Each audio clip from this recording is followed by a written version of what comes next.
Aujourd'hui, il y a plus de 90% des investisseurs crypto qui perdent de l'argent. Mais pas de stress, je vais dans cette vidéo vous apporter tout mon savoir pour faire partie des 10% gagnants. Déjà, il faut savoir que la clé du succès en crypto, ce n'est pas de trouver la prochaine crypto qui va faire en x100 ou le prochain airdrop en vogue. Non, c'est d'avoir une stratégie de prise de profit solide. Sans plan, vous ferez partie de toutes ces personnes qui ont vu leur capital passer de 5 000 euros à 150 000 avant de retomber à 10 000 euros. Et ça, je peux vous dire que ça fait mal, très mal.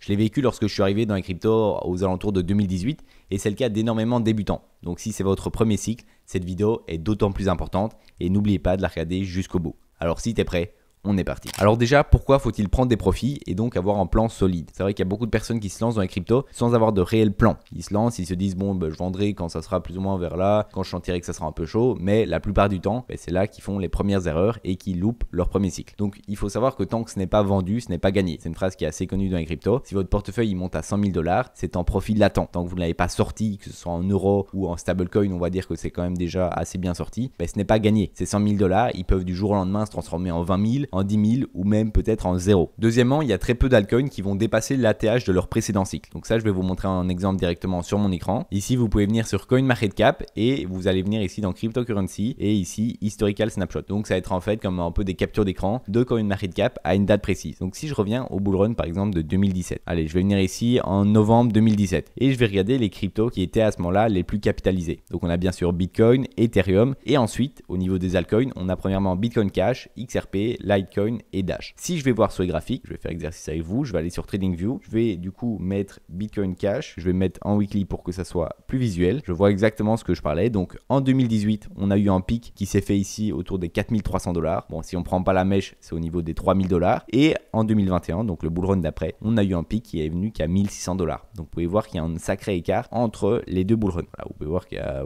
presque 200%. Donc c'est très important que si vous investissez dans un token qui a déjà vécu un cycle, d'avoir des targets qui sont pas trop hautes. Voilà, des prix de sortie qui ne sont pas au-dessus de son ATH. D'ailleurs, moi dans mon portefeuille, j'ai très peu de cryptos qui ont déjà vécu en cycle, ou alors c'est des cryptos un peu spéciales. D'ailleurs, si tu veux voir mon wallet global, je te mets la vidéo là. En fait, tous les mois, je vais faire une vidéo où je te récap un petit peu mon wallet, qu'est-ce que j'ai acheté, les mouvements que j'ai fait, etc. Donc n'hésite pas à aller la voir. Et sinon, c'est sûr qu'on peut regarder les autres exemples qu'on avait vu. XRP, hop, on va mettre XRP. On regarde exactement le même exemple. Ici, en 2017-2018, on est venu jusqu'à 3,30 $. Et ici, en 2021, on est venu qu'à moins de 2 $. Et c'est pareil pour tous. Tu peux regarder vraiment Dash USD, c'est pareil. C'est vraiment toujours pareil. Regarde, ici on est monté à 1 500 $ et en 2021 on est monté qu'à 480 $. Et en ne dépassant pas son ancien ATH, la crypto en fait elle montre des signes assez faibles qu'elle régresse tout simplement, qu'il y a de moins en moins d'investisseurs qui sont dedans. Donc pour moi c'est ce genre de crypto qu'il faut éviter et c'est pour ça que je privilégie toujours des nouvelles cryptos. Ensuite il y a un petit peu deux types de personnes, ceux qui vont garder des BTC sur le très long terme et d'autres qui vont les revendre à chaque fois à la fin du cycle. Moi personnellement j'aime bien garder des Bitcoin sur le très long terme parce que je crois vraiment en la valeur derrière et que si tu regardes les gens qui sont là depuis très longtemps, c'est eux qui ont gagné le plus d'argent. En tout cas, ce qui est sûr, c'est qu'il faut que tu trouves une stratégie adaptée à ton profil. Ça veut dire que ça peut être une stratégie court terme, cyclique ou alors long terme. On parle vraiment d'investissement, là on parle pas du tout de trading, mais donc une stratégie court terme, ça va être quelques semaines, quelques mois. Une stratégie cyclique, ça va être le but c'est d'avoir tout le cycle entier. Donc un cycle Bitcoin, ça dure 4 ans. Et bien les altcoins, c'est assez similaire comme type de cycle. Et bien donc le but ça va être d'investir dans une phase d'accumulation et revendre dans une phase d'euphorie. Alors qu'une stratégie long terme, ça va être sur plusieurs cycles. Donc là-dedans, tu dois vraiment avoir des cryptos solides. Personnellement, moi, je mets que le Bitcoin. Il y en a qui vont mettre l'Ethereum. Moi, personnellement, sur vraiment le long terme, on parle de plusieurs cycles de 5, 10, 15, 20 ans. Je ne garderai que le Bitcoin. Et également, tout ce qui est altcoin, vraiment éviter au maximum parce que comme je te l'ai montré juste avant, il y a très peu de cryptos qui vont tenir sur les cycles. On peut d'ailleurs revenir voir. Si je reviens ici dans la liste CoinMarketCap du coup en 2017, eh bien, je peux regarder un peu les cryptos. Et il y a très peu de cryptos qui sont connus aujourd'hui. Oui, bien sûr, on connaît XRP, Litecoin, Bitcoin Cash, mais c'est des cryptos qui ont fait que baisser en fait au fur et à mesure des cycles.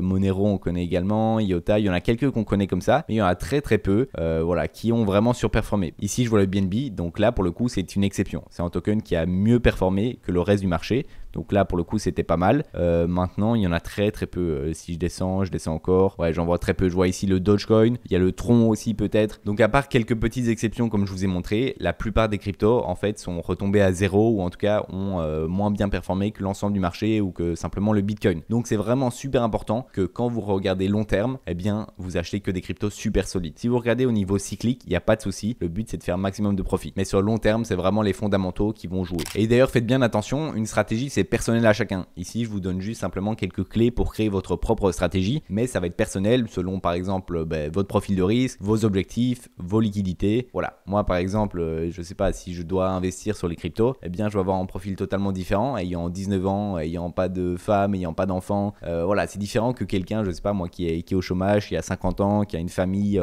Voilà, il y a des responsabilités qui sont différentes, donc également la stratégie va être différente. Donc maintenant, voyons le timing idéal de sortie. À savoir que j'ai déjà fait une vidéo quand sera le top, donc n'hésite pas à aller la voir juste après cette vidéo. C'est une vidéo où je regarde historiquement comment ça s'est passé et je remets ça durant notre cycle. Donc ça donne une fourchette qui est plus ou moins précise, mais qui permet d'avoir une estimation. Il faut savoir tout simplement que tu n'auras jamais le top parfait. C'est vrai que c'est une erreur parfois de débutant de se dire que voilà, vous allez sortir au bon jour près, à la bonne semaine. Non, il vaut mieux éviter de vouloir avoir le top parfait et plutôt d'avoir un plan qui est sur plusieurs sorties. Le top, il arrive historiquement entre 8 et 15 mois après le halving. Donc ça, je vous fais un petit peu en récap de la vidéo, mais encore une fois, si vous voulez aller la voir, la vidéo est juste ici, je vais plus en profondeur. Et donc 8 à 15 mois après le halving, pour ce cycle-ci, ça correspond entre janvier 2025 et août 2025. Encore une fois, ce n'est qu'une estimation, donc il ne faut pas prendre ça à la lettre et sortir tout, mais ça permet d'avoir une fourchette au niveau de quand est-ce qu'on pourrait sortir ces cryptos. Ensuite, il y a le Crypto Fear and Greed. Donc je vous le montre tout simplement sur l'écran, je pense que beaucoup connaissent, mais c'est un indicateur qui va juger la peur ou l'euphorie d'un marché. Donc il faut savoir que quand le score est dans le rouge, ça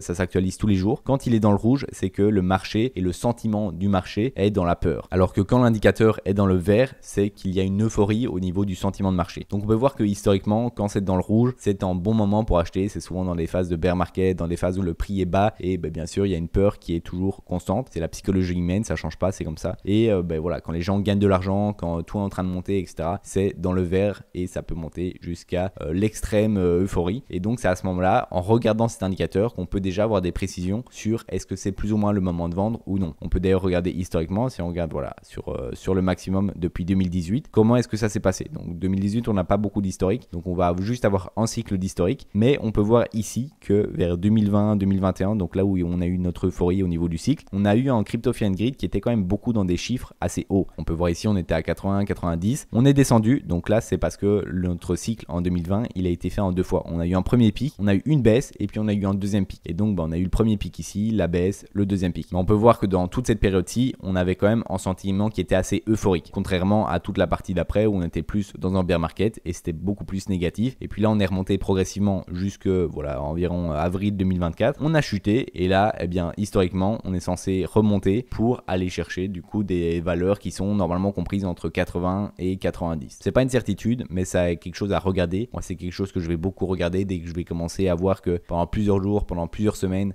on est dans le vert ici et peut-être même l'extrême euphorie. Eh bien, ça va être un indicateur en plus pour me dire que je dois vendre. Autre chose pour savoir s'il faut vendre, c'est quelque chose qui est très très simple, mais qui marche cependant très bien. C'est savoir si on en parle autour de vous. Donc, est-ce qu'à la TV, est-ce que sur le journal on en parle, est-ce que vos amis en parlent, est-ce que votre famille en parle, est-ce que le coiffeur en parle. C'est vrai qu'il y a souvent cette phrase dans les cryptos que quand votre coiffeur parle de crypto-monnaie, c'est sûrement que c'est le moment de vendre. Et c'est vrai que toutes ces personnes qui sont souvent pas vraiment initiées aux crypto-monnaies, qui ne connaissent pas vraiment tout ce qu'il y a derrière, qui n'ont jamais investi, eh bien quand elles commencent à vous en parler, c'est probablement qu'elles en entendent un petit peu de partout et c'est que l'euphorie commence à être trop forte. Mais il faut faire super attention parce que dans ce genre de moment, tout le monde est euphorique et super bullish, surtout sur les réseaux. Donc faut vraiment pas être aveuglé parce qu'il y a énormément de joie qui arrive, il y a beaucoup de gens qui simplement il y a de l'argent qui afflue et donc ils sont très heureux, ils le montrent partout sur les réseaux et tout. Et c'est vraiment un moment qui est très compliqué parce que même si vous savez que c'est dans ce genre de moment qu'il faut vendre, quand vous êtes dans le moment précis, eh bien vous voyez tellement de personnes qui sont bullish, qui disent que ça va aller plus haut, etc. que vous n'allez pas vendre. Donc à ce moment-là, il faut vraiment essayer de dézoomer, d'être à la troisième personne et de se demander si voilà, est-ce qu'il faut vendre ou non, être assez rationnel par rapport aux décisions et pas juste être dans l'émotionnel et regarder tout ce qui se passe sur les réseaux. Ensuite, je vais vous montrer quelques indicateurs qui sont importants à prendre en compte. Ça ne doit pas être le seul élément, mais ça peut faire partie de votre analyse. Donc on a tout d'abord CBBI. Donc ça, c'est un indicateur qui regroupe plein d'autres indicateurs qui sont très connus. Par exemple, le P-Cycle Top qui est très très connu. À lui tout seul, pour l'instant, c'est le seul indicateur qui a donné les tops parfaits à quelques jours. Maintenant, encore une fois, il ne faut pas le prendre au pied de la lettre. Je pense que c'est pas mal de regrouper comme le fait ici cet indicateur, plein d'indicateurs différents pour les rassembler dans un seul indicateur qui me donne en fait cette charte ici. Et donc on peut voir qu'à chaque fois, quand ça atteint le rouge, vous voyez, vous avez des petites pastilles entre le vert foncé et le rouge ici. Et bien le vert foncé, c'est des périodes très intéressantes pour acheter et le rouge, c'est des périodes très intéressantes pour vendre. Donc ici, on a déjà eu un petit rouge au niveau, voilà, on a eu un 82 en termes de score et c'était vers, voilà, quand on a eu notre pic vers le 14 mars 2024. Mais vous pouvez voir qu'au dernier bull run, on allait dans le noir. Le rouge, il est vraiment de plus en plus foncé jusqu'à arriver arriver au noir. Et là on arrivait sur des scores de 98, donc c'est vraiment dans ce genre de score qu'il faut vendre. Pour l'instant on était monté qu'à 82, donc ça allait encore. Mais dès qu'on va se rapprocher des 90, là ça va vraiment être un moment où il faut vendre. Encore une fois, je le redis, mais c'est vraiment pour faire des disclaimers, faut pas juste se baser là-dessus. Ça doit confirmer votre analyse, votre plan, mais ça doit pas être le seul élément qui vous fait vendre ou qui vous fait acheter. Et donc vous pouvez voir aussi les indicateurs séparément. Personnellement, les indicateurs que je regarde le plus séparément, c'est le P-cycle top. Donc ici, si j'enlève simplement les autres, je peux les décocher et mon graphique est en train de s'ajuster. Voilà, le P-cycle top, c'est cet indicateur-là. Et vous pouvez voir qu'à chaque fois, quand il arrive à 100%, eh bien c'est à chaque fois le top parfait. Donc ça, c'est un indicateur assez intéressant. Sinon, il y a aussi le MVRV Z-score. Ça, c'est un indicateur qui est aussi assez performant. En tout cas, historiquement, il a été assez performant. Donc voilà, il faut un peu prendre tout ça en compte. Je vous ai donné quelques indicateurs. Il y a le Crypto Fear & Greed aussi. Et voilà, il faut combiner tout ça et avoir une analyse assez rationnelle. Je te fais une petite interruption dans cette vidéo pour te dire que si le contenu que je te propose te plaît, n'hésite pas à t'abonner, à liker la vidéo et également à lâcher un petit commentaire. Et puis vraiment reste jusqu'à la fin parce que je vais te lâcher pas mal de dingueries. Maintenant, mettons-nous un petit peu en situation. On est durant la dernière phase du bull run. Vous savez que le top va arriver vers la semaine prochaine. Où vous voyez en tout cas tous les indicateurs qui sont au vert. Vous voulez vendre. Ben, en quoi est-ce que vous allez vendre? Est-ce que vous allez vendre en USDT? Donc c'est un stablecoin. Est-ce que vous allez vendre en euros? Donc en monnaie fiat? Est-ce que vous allez vendre en BTC? C'est des questions qu'il faut se poser. Si par exemple vous vendez en USDT, eh bien vous allez éviter la case des impôts, contrairement à si vous allez vendre en euros. C'est sûr que c'est toujours embêtant de se prendre une flat tax, mais bon, ça fait un peu partie du jeu. À vous de voir comment vous voulez fonctionner. En tout cas, si vous sortez en USDT, moi je vous recommande pas de tout mettre déjà en USDT parce que c'est un seul stablecoin. Donc le stablecoin, ça va être adossé au cours du dollar pour ceux qui ne connaissent pas, et donc ça va enlever le facteur de volatilité. Vous allez passer d'une crypto qui est volatile comme je sais pas moi le Ethereum vers des USDT. Vous pouvez vous dire ben voilà, j'ai pas envie de repasser en euros, je reste en USDT, moi ça me va très bien. Sauf que bien sûr il y a des risques qui sont toujours liés. Par exemple au dernier bull run, on a eu l'UST qui a chuté, qui a complètement crash. Donc toutes les personnes, imaginons qui avaient vécu un cycle de fou, qui étaient sortis au meilleur moment et qui se sont mis sur l'UST, eh bien elles ont perdu tout leur stablecoin. Donc ça c'est sûr que déjà il faut se diversifier sur plusieurs stablecoins, et ensuite l'UST c'était un fonctionnement un peu spécial, il était assez nouveau, donc on ne parle pas de la même chose pour l'USDT. Mais c'est vrai que c'est un risque à prendre. Si vous passez en euros, comme je vous l'ai dit, il y a tout ce qui va être flat tax, donc ça c'est un point à prendre en compte, et vous pouvez aussi par exemple avoir un objectif de sortir le maximum de BTC, c'est-à-dire que vous allez faire tout votre bull run où vous allez prendre pas mal de profits sur les altcoins, et à la fin du bull run vous allez prendre tous ces profits pour les mettre sur le Bitcoin, parce que vous voyez vraiment un aspect long terme et que vous voulez avoir le maximum de Bitcoin. Et il y a une dernière méthode qui est un petit peu moins connue, c'est de vendre pour de l'immobilier tokenisé. Donc soit même ça peut être de l'immobilier dans la vie réelle, mais à ce moment-là vous passez par la flat tax. Alors que si vous achetez de l'immobilier tokenisé, donc il y a par exemple la plateforme Realty qui permet de faire ça. Il y en a d'autres, je suis pas partenaire ou quoi avec eux. On peut prendre l'exemple ici de cette villa qui a comme coût total 1 million de dollars et qui est à Panama d'ailleurs. Et vous pouvez voir que ici il y a un rendement expecté, donc un rendement estimé entre 6 et 20% annuel. Et d'ailleurs chaque token ça vaut 50 dollars. Donc vous pouvez voir que au total c'est 1 million, mais divisé en plein de tokens qui valent chacun 50 dollars, qui vous permet d'investir avec n'importe quel budget. Vous n'avez pas besoin d'un million. Vous pouvez avoir uniquement 50 dollars et donc investir pour avoir un tout petit bout de cette maison. Voilà, je vais pas faire plus long là-dessus. N'hésitez pas si vous avez des questions ou si vous voulez que j'en fasse une vidéo complète, mais c'était pour vous expliquer un petit peu ce principe-là parce que je pense que c'est intéressant. Et donc là-dessus, vous pouvez simplement payer en crypto vu que c'est de l'immobilier qui est tokenisé et donc vous n'avez pas besoin de repasser par la case fiat et donc flat tax. Maintenant, voyons les différentes stratégies de sortie qu'il est possible de mettre en place. Tout d'abord, on a le DCA inversé. Donc ça va être le fait de sortir en intervalle de temps précis, par exemple toutes les semaines ou tous les mois ou même tous les jours, vous allez sortir une certaine partie de votre portefeuille. Ça permet du coup de lisser votre prix de sortie et de pas avoir le top parfait. Vous pouvez faire un DCA sur un mois, sur 2 mois, sur un an si vous voulez. Et si je prends l'exemple du dernier cycle, je peux dire que j'ai fait la plupart de mes achats ici vers 10 000 dollars et je commence ma sortie en DCA vers ici. Et ça veut dire que voilà, toutes les semaines par exemple, voilà, je vais sortir et ça va du coup me faire un prix qui est progressif. Et même si j'ai commencé ici à 38 000 dollars et que je finis ici vers 63 000 dollars, eh bien j'aurai un prix moyen qui se situera vers ici entre les 50 et 55 000 dollars par exemple. Donc ça permet vraiment de lisser, vous n'aurez pas le top parfait, mais ça vous permettra d'avoir quand même une plus-value. La deuxième stratégie, ça va être de sortir à un palier précis. Ça peut être le palier au niveau de votre capital. Donc imaginons lorsque vous arrivez à 100 000 dollars de capital, vous sortez l'entièreté. Donc c'est vraiment, il n'y a qu'un palier de sortie. Ou alors par exemple lorsque le prix du BTC ira à voilà, je sais pas, 89 000 dollars, eh bien vous sortez l'entièreté. Ou alors quand vous faites une plus-value de 50%, eh bien vous sortez l'entièreté. Donc ça va être juste un palier de sortie. Il faut que vous soyez assez fixe là-dessus. Maintenant, c'est pas spécialement la stratégie que je vais recommander d'utiliser parce que en seul palier, c'est assez peu. Vous pouvez louper le top et donc voilà, avoir tout votre capital qui baisse et qui baisse. Donc moi, je vais plutôt vous conseiller d'avoir plusieurs paliers. Par exemple, vous pouvez vous dire, je vais vendre 10% de mon portefeuille à chaque fois que le BTC gagne 5 000 $. $. Et donc vous faites vos ordres à l'avance et tous les $5 000, donc je sais pas moi, 85 000, 90 000, 95 000, vous vendez à chaque fois 10% de votre portfolio. Une autre stratégie, ça va être la stratégie SHAD, donc S-H-A-D. C'est une stratégie qui est surtout utile pour les altcoins et surtout les altcoins assez volatiles, et ça va vous permettre, quand vous avez un capital qui est fort diversifié dans beaucoup d'altcoins, de pas toujours être dans le rush à savoir quand vendre, regarder les alertes de prix, etc. Là au moins, si vous avez, je sais pas, 10, 20, 30 altcoins différents, eh bien votre plan est établi à l'avance et vous n'avez aucun souci là-dessus. Donc ici, je vais vous montrer un exemple concret directement sur le Dogecoin. Donc disons que vous avez investi dans la phase ici à 0.0, on va simplifier, on va mettre 0.03, vous avez investi juste ici. Et pour pas vous prendre la tête, la stratégie SHAD, qu'est-ce qu'elle va faire? C'est que vous allez vendre à chaque fois 50% de votre wallet dès que la crypto va faire x2, donc dès votre capital a doublé. Et comme ça, vous allez à chaque fois reprendre votre mise initiale. C'est-à-dire, imaginons que vous avez mis $100 ici, eh bien vous allez reprendre $100 quand le prix aura fait x2, donc quand il sera à 0.6. Ensuite, c'est pareil à chaque fois, à 0.12, pareil. Voilà, donc je viens de mettre toutes les lignes, et donc comme j'ai dit l'exemple juste avant, c'est comme si vous mettiez $100 ici et qu'à chaque fois vous mettiez des ordres, donc vous les programmez sur votre exchange. Il n'y a rien à faire, c'est-à-dire que dès que vous achetez, donc dès que le prix est ici, vous allez programmer vos ordres pour plus tard, et dès que ça va monter, vous allez prendre 50% de votre portefeuille pour du coup à chaque fois prendre votre mise initiale. Donc ici vous allez prendre $100, puis $100, puis $100, puis $100, puis $100, puis $100, puis $100. Ce qui fait que vous n'avez pas du tout à vous en soucier, à chaque fois ça vient chercher. Bon, c'est pas la stratégie où vous allez faire x100 parce qu'à chaque fois vous preniez la moitié de vos gains dès que ça fait en x2, donc vous prenez à chaque fois votre mise initiale, mais c'est une stratégie qui est fort utilisée parce que vous allez en fait prendre sur toute la montée. Vraiment, dès que ça va faire x2, vous allez prendre des profits, et donc même si ça se retourne après, comme ici pour le Dogecoin,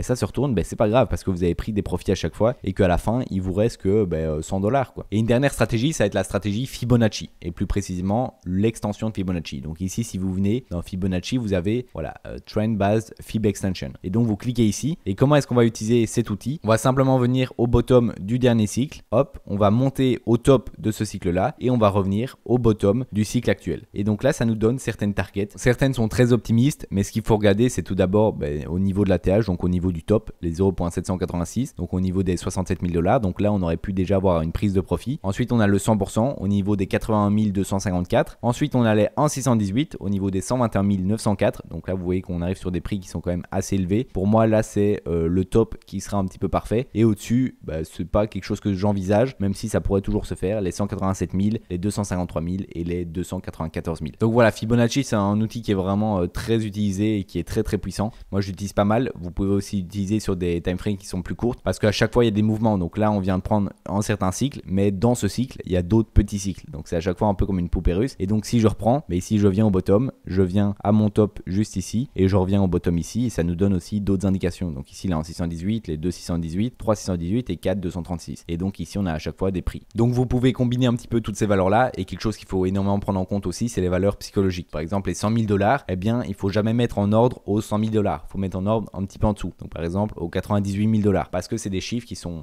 très représentatifs, et la psychologie humaine va vouloir toujours mettre des ordres à ce niveau-là. Donc en fait, c'est possible et c'est fort probable que le Bitcoin aille un petit peu en dessous des 100 000 $, par exemple les 98 000 $ ou peut-être 97, et puis qui se retourne parce qu'en fait, il va y avoir tellement un mur de vendeurs au niveau des 100 000 $ que ça va jamais les attendre et le marché va préférer directement crash. Donc c'est pour ça que tous les prix psychologiques, que ce soit les 100 000, les 120 000, voilà, il y a des prix comme ça qu'il faut faire attention et qu'il faut beaucoup regarder, et surtout si vous voulez mettre des ordres à ces niveaux-là, les mettre un petit peu en dessous. Une dernière stratégie que je voulais vous parler, d'ailleurs c'est pas vraiment une stratégie, mais c'est le Moonbag. Donc c'est le fait de garder un petit pourcentage de son portefeuille. Par exemple, je sais pas, vous achetez du Tao, eh bien vous allez garder à la fin, même si vous vous êtes fixé des TP de sortie, vous allez garder à la fin peut-être 5, 10, 15% de vos cryptos pour les laisser courir. C'est-à-dire, on sait jamais, si jamais la crypto elle fait en x100, je sais pas, elle part to the moon, eh bien à ce moment-là, c'est un peu ce rapport-là de to the moon, Moonbag, c'est garder un petit bag vers la lune. Donc si jamais la crypto s'envole, toujours garder un petit pourcentage. Comme ça, si du jour au lendemain elle fait en x10 alors que vous avez déjà fini de vendre, vous avez tout vendu, eh bien vous gardez quand même un petit peu de crypto et ça vous permet de ne pas avoir trop de regrets là-dessus. Et pour finir, je vais vous donner 3 types de stratégies qui peuvent s'appliquer à votre profil. Maintenant, à vous de voir, peut-être qu'il va falloir les réorganiser un petit peu. Mais tout d'abord, ça va être la première stratégie où vous allez d'abord faire un décès inversé sur plusieurs mois. Donc par exemple, vous vous dites à partir de novembre 2024, je vais vendre 10 ou 15% de mon wallet chaque mois. Ça va vous permettre que d'ici 10 mois ou un petit peu moins, vous allez avoir vendu l'entièreté de vos cryptos. Ça, c'est la première option.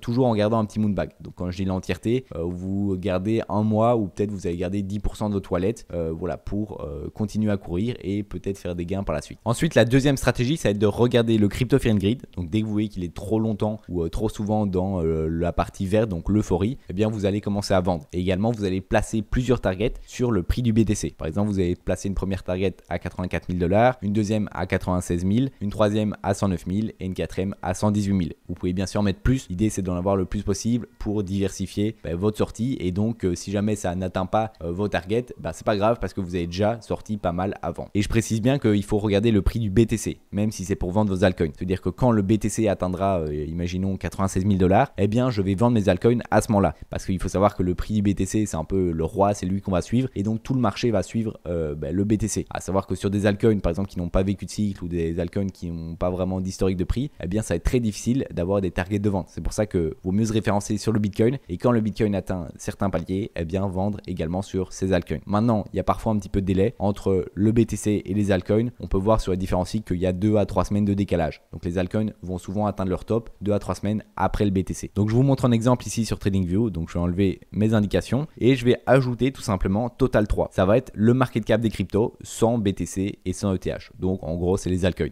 Et ici, je vais mettre nouvelle échelle de prix. Et comme ça, je peux fermer. Et voilà, je vois que les graphiques se sont superposés. Alors, ce qu'on peut voir, c'est qu'en 2021, il n'y a pas vraiment eu ce phénomène. En tout cas, sur le deuxième top, on a été en même temps. En fait, les altcoins, qui est la courbe ici en rose, a fait en même temps que le BTC. Mais pendant le premier top, là, oui. Le premier top, il s'est fait ici sur le Bitcoin au niveau du 12 avril 2021 et sur les altcoins au niveau du 3 mai. Donc, on a eu, comme je vous l'ai dit, voilà, 3 semaines environ. Et si on regarde sur les autres cycles, à ce moment-là, c'est plus visible. On peut voir ici en 2018 que sur le Bitcoin, c'était le 18 décembre 2017 et que sur les altcoins, c'était le 1er janvier. Donc, 2 semaines. Et voilà, si on regarde historiquement, c'est vraiment souvent comme ça. Bon, là, il n'y a plus d'historique parce que les altcoins, ça commence que vers 2017. Mais vous pouvez voir que souvent, il y a un léger décalage. Voilà, on peut le voir directement aussi ici en mars 2024 où le top sur le BTC, c'était le 11 mars et sur les altcoins, c'était le 25 mars. Donc, il y a aussi 2 semaines. Donc, vous pouvez voir que souvent, il y a un petit décalage de 2 à 3 semaines. Maintenant, je pense que le plus important, 2 à 3 semaines, ça va pas faire des énormes changements. L'idée, c'est vraiment que quand le BTC atteint des targets précises, vous vendez vos altcoins. Ou alors, vous pouvez vous dire, je vais les vendre une semaine après que ça a été déclenché sur le Bitcoin. Et enfin, la troisième stratégie, c'est de regarder les indicateurs, comme je vous ai montré avant, du type CBBI et également de faire une stratégie SHAD sur tous ces petits altcoins. C'est-à-dire que si vous êtes